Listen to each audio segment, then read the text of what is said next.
Pessoal, como é que vocês estão? Estamos retomando então a aula passada. Peço desculpas por ter dividido essa aula em duas. Queria que aquela aula de revisão tivesse sido uma aula só, mais enxuta, com todos os conteúdos sendo tratados de maneira sistemática. Só que como eu percebi que houve algumas dificuldades muito grandes de alguns alunos e como esse conteúdo é realmente um conteúdo muito difícil, eu decidi dividir a aula em duas. Senão a aula ia ficar muito grande, vocês iam ficar muito tempo se desgastando naquele vídeo e eu acho que aí vocês iam acabar não aproveitando muito esse último ponto, porque esse último ponto eu acho que é o mais difícil e a forma de falar dele eu mudei bastante. Então a gente vai continuar montando aquela tabela, a gente vai continuar verificando as condições que levaram ao desenvolvimento da psicologia enquanto ciência e quais foram os fatos sociais que possibilitaram essas condições se desenvolverem, para a partir daí a gente construir então todo esse conjunto de fatores que são importantes, tá? Eu acho que essas condições sobre a evolução da medicina científica já dá conta da gente entender o básico de como que se desenvolveu então essa separação entre corpo e alma.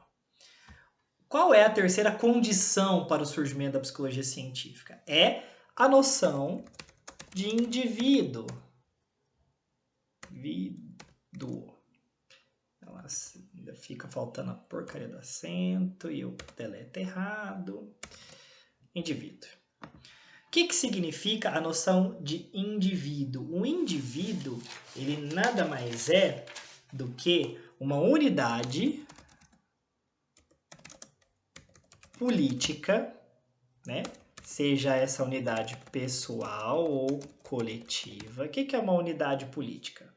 Quando eu digo assim, toda pessoa tem seus direitos, devem ter seus direitos garantidos. Então, toda pessoa tem direito à moradia, saúde, educação. Isso está na nossa Constituição.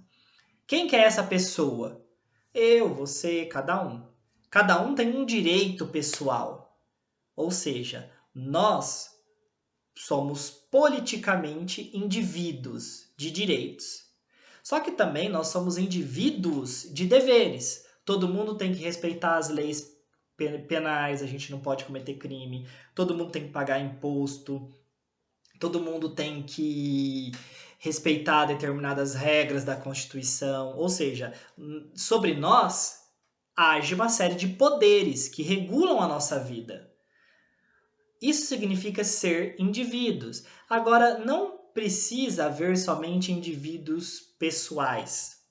Podemos falar em indivíduos coletivos. Por exemplo, no final da idade do século XIX, na Áustria, na Hungria, os judeus não eram considerados indivíduos coletivos, portadores de direitos. Os judeus não eram cidadãos.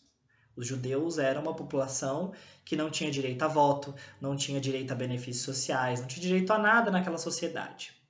E aí eles lutavam por conseguir os direitos dos judeus. Quando eu luto por uma classe, quando eu luto por um grupo, eu estou falando de um conjunto, de uma coletividade. Então, quando eu faço uma luta pelos direitos LGBTI, de, por exemplo, poder adotar, poder casar, eu estou falando de um sujeito coletivo, de um indivíduo coletivo que tem que ter esse direito. Quando eu estou falando dos direitos das mulheres em relação à igualdade salarial, em relação aos seus benefícios, justamente pelas particularidades da reprodução, em relação às diferenças sociais e ao machismo estrutural, eu estou falando de um indivíduo coletivo. Quando eu estou falando, então, de raça, quando eu estou falando do direito dos negros em relação a todos os males acarretados pelo racismo estrutural, eu estou falando de um sujeito coletivo. Então, indivíduo coletivo. Então, um indivíduo pode ser uma pessoa, como pode ser um grupo, tá?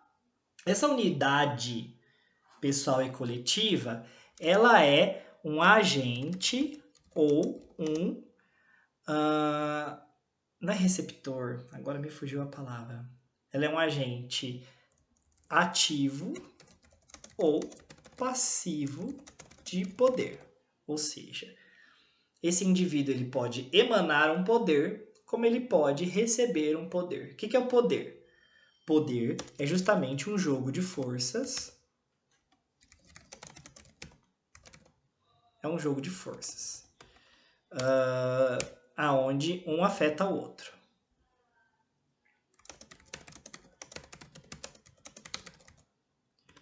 Ou seja, dependendo do político que a gente elege, a gente vai ter uma forma de poder que atua sobre a gente.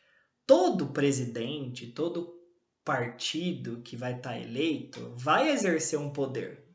Não tem partidos que exercem poder e outros que não exercem poder. Todo mundo exerce poder em cima de todo mundo.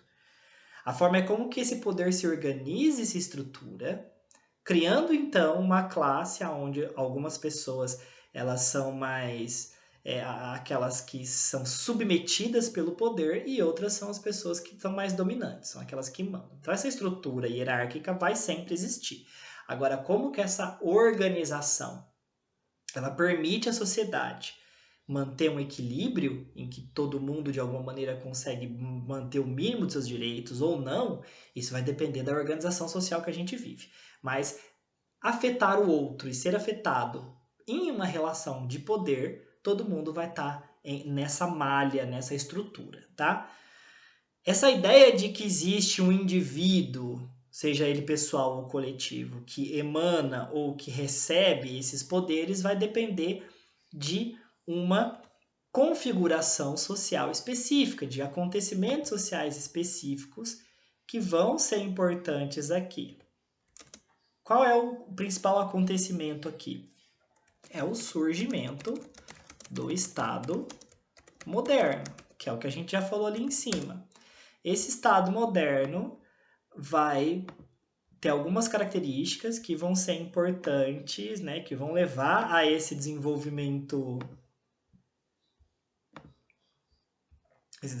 social. Quais são essas características importantes? Vamos lá, gente, que eu estou só tentando organizar melhor aqui. Quais foram os acontecimentos sociais que que estão vinculados ao desenvolvimento do Estado moderno? Então, primeiro acontecimento importante está vinculado justamente à forma como o Estado controla a sociedade. Antes de continuar esse ponto, eu quero levantar outros pontos importantes. Qual foi o segundo acontecimento importante para o desenvolvimento da noção do indivíduo? Foi a Revolução Industrial. Na Revolução Industrial, deixa eu deixar esse ponto aqui porque eu vou precisar de mais.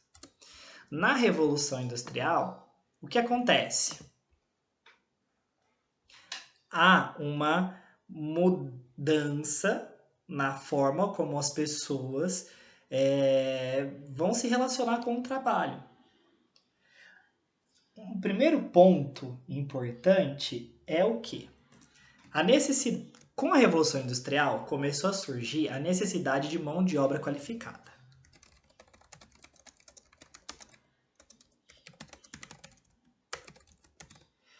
Mão de obra qualificada, ou seja, eu preciso de pessoas que saibam lidar com as máquinas e que sejam, vamos dizer assim, em português bem claro, adestráveis ao regime de trabalho da fábrica, né?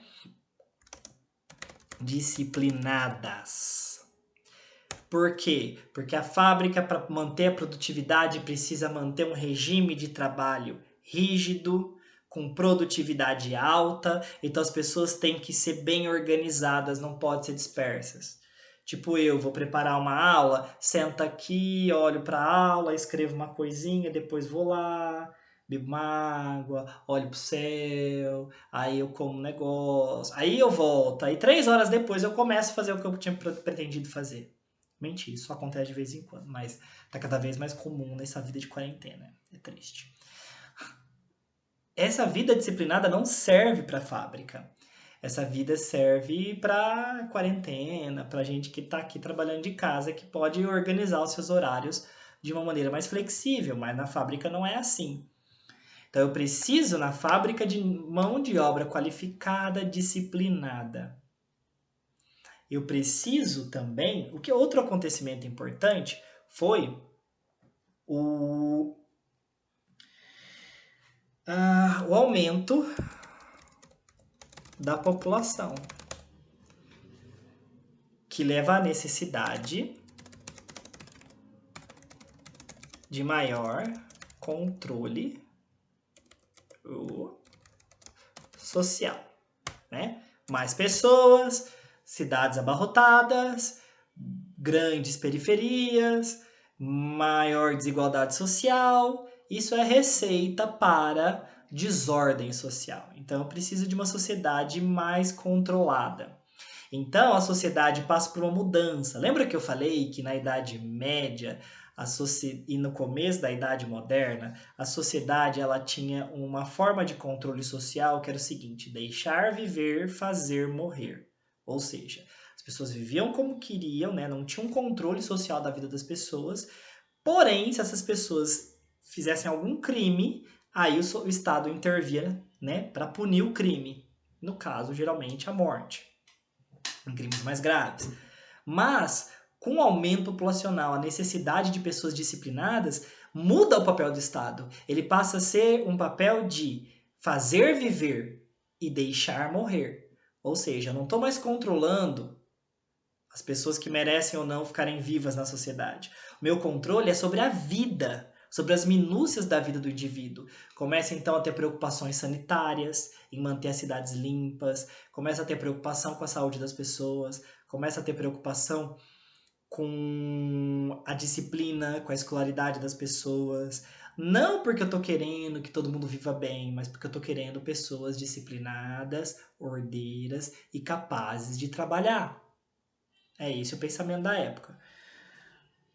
E aí, quais são os dois principais pontos que devem ser citados como partes do desenvolvimento dos acontecimentos sociais da noção do indivíduo, né? Como os outros eu já meio que tinha falado um pouco, eu não citei aqui, mas esses dois pontos principais, inclusive, foram os pontos do exercício de segunda-feira, né? Do exercício da última aula. Primeiro ponto, primeiro acontecimento social importante para o desenvolvimento da noção de indivíduo foi a ideia, o surgimento da ideia de infância, né?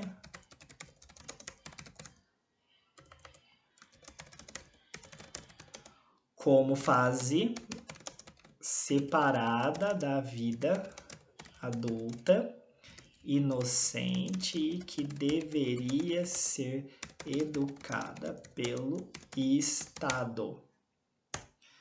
Olha só o que é importante. Não é só a ideia de infância, é a ideia de que as crianças são diferentes dos adultos, ou seja, a vida das crianças tem que ser tratada de forma separada. A criança ela tem que ter o direito a ser cuidada, a ter seu espaço de desenvolvimento, para que aí depois ela possa se tornar um adulto que entra então para o mercado de trabalho. A criança, ela é um ser que vai ser visto como um ser inocente, assexuado.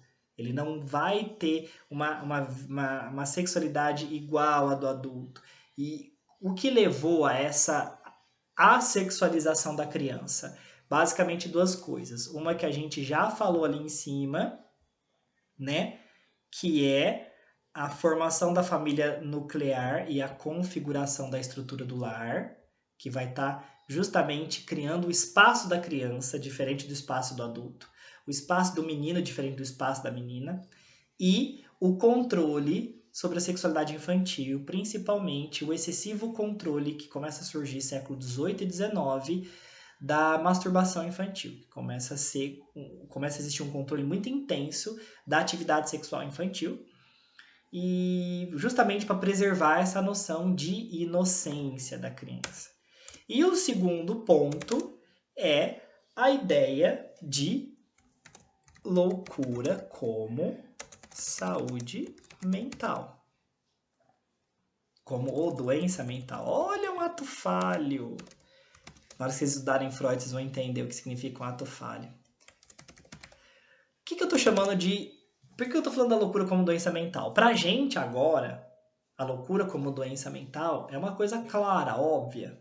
A gente entende, a gente já trabalha dentro desse conceito, mas esse conceito ele tem um desenvolvimento social. Vai estar ligado ao desenvolvimento da psiquiatria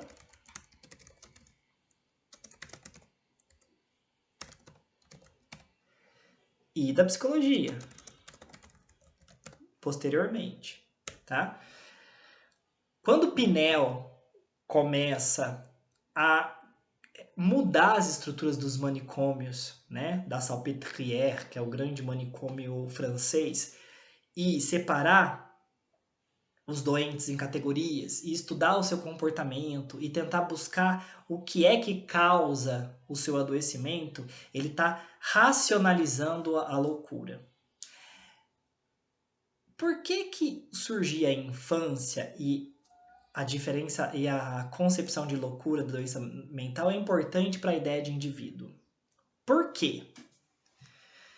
O que é indivíduo? Indivíduo é um indivíduo que... Oh, meu Deus do céu, hoje tá difícil. Indivíduo é uma pessoa que tem uma determinada relação de poder, não é? Então, o indivíduo, ele tem direitos e deveres. Para eu determinar o que é um indivíduo, a primeira coisa que eu preciso entender, o que é que torna esse indivíduo capaz de ser um cidadão, de ser uma pessoa passível de estar em uma vida em social? O indivíduo só pode ser considerado um cidadão, dono, responsável por si, a partir do momento que eu considero ele um ser racional, capaz de escolher e decidir as melhores razões. O que eu estou querendo dizer com isso? Pensa só. Um cara tá lá em casa, de repente ele resolve matar alguém. Não sei. Ele não é louco, ele não é nada, ele só tem uns pensamentos, uma vontade de, sei lá, vou matar alguém porque eu tô com raiva daquela pessoa. Ele sai de casa, vai lá e mata a pessoa. Essa pessoa, ela era... O que torna essa pessoa julgável? O que torna essa pessoa dona de suas ações? Primeiro, ela tem consciência do que ela fez, de que o que ela fez é errado. Para ela ter consciência de que o que ela fez é errado, ela precisa conseguir raciocinar sobre o que ela fez. Então ela precisa ter um pensamento racional e ela precisa ter um discernimento do que é certo e o que é errado dentro da sociedade que ela vive. Então, se eu vivo num estado de guerra, aonde eu preciso matar os meus inimigos, matar não é errado, socialmente falando. Então, quando eu mato, eu não sou um criminoso. Mas, se eu estou num estado de paz, se eu estou matando alguém que é um cidadão como eu, e eu sei que o que eu estou fazendo é errado, mas mesmo assim eu fiz porque eu sou dono das minhas faculdades mentais, eu sou dono de mim, vamos dizer assim.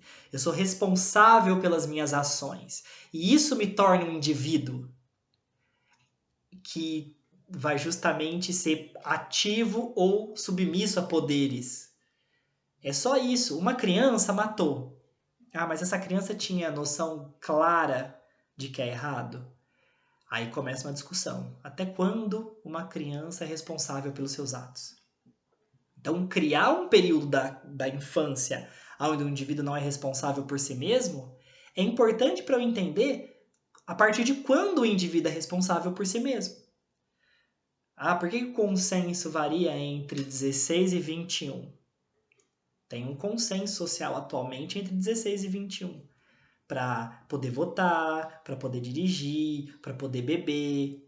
Por quê? A gente tem essas questões vinculadas a essa idade? Porque a gente entende que o indivíduo que chega nessa fase da vida, ela tem capacidade para ter responsabilidade mínima sobre seus atos para não fazer besteira. Por isso que nos Estados Unidos você pode dirigir com 16. Por isso que em alguns países, acho que nos Estados Unidos também, não é ilegal beber se você tiver acima de 21. No Brasil, tudo isso está vinculado aos 18 anos. Então você compreende que 18 anos a pessoa já pode beber o que quer, já pode dirigir quando quer, inclusive penalmente ela é tratada diferente. E aí quando existe uma discussão sobre redução da maioridade penal, a discussão é sobre o quê? O adolescente é ou não capaz de decidir sobre o seu comportamento criminal? É essa a pergunta. Se a resposta é fácil de responder, gente, eu não estou querendo entrar em detalhes em relação a isso. Eu acho que a psicologia tem muito a contribuir para essa discussão, mas não é o nosso foco agora. O que eu quero que vocês entendam é isso. Quando eu faço a diferença do que é criança para o que é adulto, eu estou fazendo a diferença por quem é capaz de tomar decisões, quem é capaz de ser um agente social na relação de poder ou não. A mesma coisa para o louco. O louco, ele é capaz de decidir por si só? Não, ele não é. Quando eu digo que uma pessoa é louca, eu já estou colocando ela como socialmente incapaz. Ela não pode decidir pela sua vida. A vida dela vai ser decidida por outras pessoas. Essa concepção é muito problemática em partes, porque retirando do louco e da criança a sua capacidade de exercer poder político, você também acaba, de alguma maneira, excluindo eles da sociedade acontecendo. E por isso foi muito problemático com relação à loucura, porque os doentes mentais passaram a ser confinados para tratamento e visto como seres totalmente incapazes, né? E isso foi totalmente revertido não, né? Está em processo de reversão com o movimento de deshospitalização, de colocar o doente mental na sociedade, de permitir que ele, mesmo com ajuda, possa decidir sobre a sua vida. Que é o quê? Instaurar a condição de indivíduo para o louco, condição que foi retirada na idade moderna com a criação dessa noção moderna de indivíduo. Então, entendeu como que determinar quem é capaz de tomar decisões, quem é capaz de exercer os direitos e deveres do cidadão, é justamente aquilo que define o que é o indivíduo? E olha só, então, todos esses acontecimentos sociais que estão na coluna aí da direita foram importantes para o desenvolvimento dessas condições, da ideia de um interior que tem uma relação específica com o corpo, né? E de um interior que precisa de ter condições de racionalidade suficientes para ser considerado um cidadão. Tendo isso, abre-se o espaço para estudar então isso, através do quê? De uma ciência nova, que é a psicologia. Pessoal, acho que então resumimos os principais pontos relacionados às condições que permitiram o desenvolvimento de uma ciência psicológica. A partir desses conceitos, a gente vai agora começar a desenvolver quais são as características dessa psicologia enquanto ciência. A gente vai perceber que a psicologia ela tem uma característica muito particular, que ela não consegue ser uma ciência unificada. Ela não consegue ser uma ciência que tem uma teoria só coesa, uma noção de objeto única. Ela vai criar, na verdade, uma pluralidade de psicologias. A gente vai entender o porquê que isso se desenvolve assim, como que essa pluralidade se organiza e como a partir daí a gente vai poder então desenvolver uma série de formas de organizar tudo isso para poder então começar a estudar essas abordagens de modo específico. Então, até a próxima. Tchau, tchau para vocês.